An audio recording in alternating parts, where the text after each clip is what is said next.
is Gale Singleton.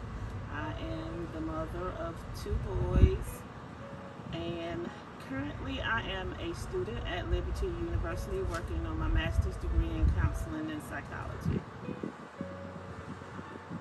How and when did you find out you had kids?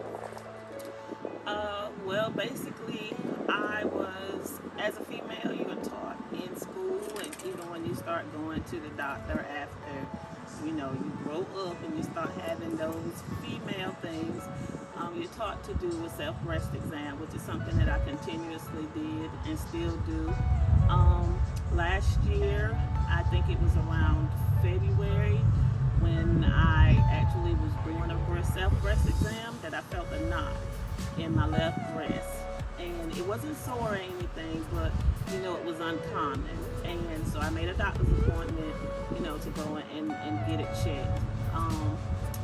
I had a mammogram done that April. I had one done that April. I had a biopsy done that June, and July 3rd of last year, my doctor called me in, and that's when she told me that I had breast cancer. What was it like for you when you got that news? Well, that was one of the most devastating blows that I have ever experienced. It was like when she told me that I had breast cancer, it was like I went into another zone. I couldn't hear her, even though she was talking to me. It was like the Charlie Brown cartoon, wah, wah, wah, wah. That's all I heard. At that moment, I started seeing me laying in a casket, seeing my kids and my family members crying, and it wasn't until she placed her hand on my knee that I actually came back to actually hear what she was saying. And then she was like, is there anything that I can do? Is there anything that anybody I can call anybody? I'm here for you. I'm going to make sure that you're taken care of. Everything is going to be handled before you leave here today. And I was just, no, there's nobody you can call. There's nothing that you can do at this point, because I just thought that my life was over. And tears started falling. And then she said, are you okay? And I was like, yeah, I'm okay. Which I knew I wasn't okay, but I told her that I was okay. Before I left the doctor's office, we made the appointments for the oncologist and the surgeon for that following Monday. This was a Wednesday, because the 4th of July was that Thursday. So I had to take this news into the 4th of July, with my family, which I didn't tell them then. I didn't tell them. The only person that knew right then was my sister, Kathleen, and my best friend, Amanda Carr. You talked about how you shared that news with two people at the time, but waited to tell your family. When did you tell your family? Well, it was actually, I told my family, it was after the holidays. It was after I went to my doctor's appointment that Monday, because I didn't want to spoil anybody's 4th of July, and because mine was already spoiled. And the two that I told, they were reassuring me that everything is going to be okay. Oh, you're going to be okay. You're going to beat this. We got this. You don't have to do this alone.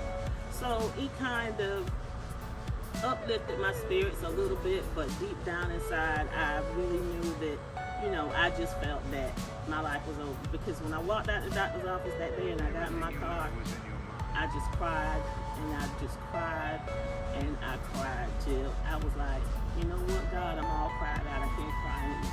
At this moment, I leave everything up to you. How has your support system been throughout this journey? They were wonderful. I was never by myself. My first appointment, like I said, my sister Kathleen Burgess, she was there from the beginning to the end. She took me to every chemo appointment I had. She might have missed about 5, if 5, and that was because she had to have surgery, and then she had to if she couldn't get out of work.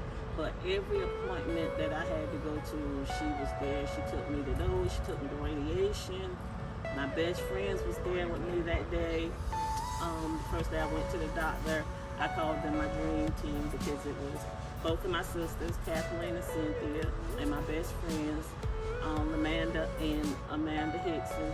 They were there from the beginning, and everybody else just kind of just fell into place when I told them. And but it was something that I didn't, broadcast it to everybody.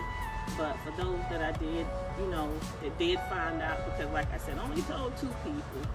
Then I had to tell my mom because she was there. But, my mama relayed and everybody else relayed. But, I just only told those 2 people personally. What was the biggest obstacle for you, and how have you been overcoming it? Well, the biggest obstacle for me was enduring the needles. I hate needles. And I had to have a porta cath inserted. And that's where they had to stick the needle to give me my infusion, which I am terrified of needles. And it was every time I had an appointment, I had to have blood drawn, and I had to go upstairs, and I had to have this needle poked in me every day. So that was the biggest thing for me. But like I said, my support system was strong. My doctors reassured me that everything was going to be okay. This is curable, so you don't have to worry about anything happening. And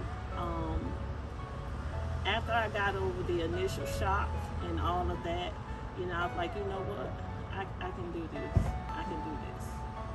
And then it was just the fact that I thought that, with the side effects of the chemo, I figured, okay, I'm not going to be able to go to work. I'm not going to be able to take care of my family and, all this other stuff. But with me, I guess I was different from other people because I pushed myself to keep going. I pushed myself to get up and go to work every morning. Every morning I went to work, they were like, are you sure you need to be here? And I'm like, yeah, I need to be here. Why? It's like, because, with everything that you're going through, you might need to be at home. I said, one thing my doctor told me, don't stop living my life. Continue to live your life the way you were living. If you feel like going to work, get up and go to work. If you don't feel like it, stay home. But your body will let you know when it's time to sit down and take a break. And it did, but every day I got up and I went to work. As long as I could go to work, I went to work. What is life for you like now? Life now is, I take everything one day at a time. I don't take life for granted anymore, because before I figured I gotta please everybody, I gotta do for everybody else. Now it's more, I gotta take care of me. I gotta do what makes me happy. And I'm not gonna say normal, because I still have those days where I'm scared it may come back. But other than that, life now is, I would say life now is good, because I'm still here. What would you say to someone just finding out that they've got cancer? Well, the thing I would say to them is, don't give up, because it is curable. Because technology and medicine has come a long way from way back way back when. And look at me, I'm a survivor. I made it through it. You can do it too. Because I had a couple of people to call me when they were diagnosed, and to talk to me, and I told them, I never say you got this, I always say we got this, because it is we. Because we as breast cancer survivors or breast cancer patients, we have to stick together and we have to help each other. Thank you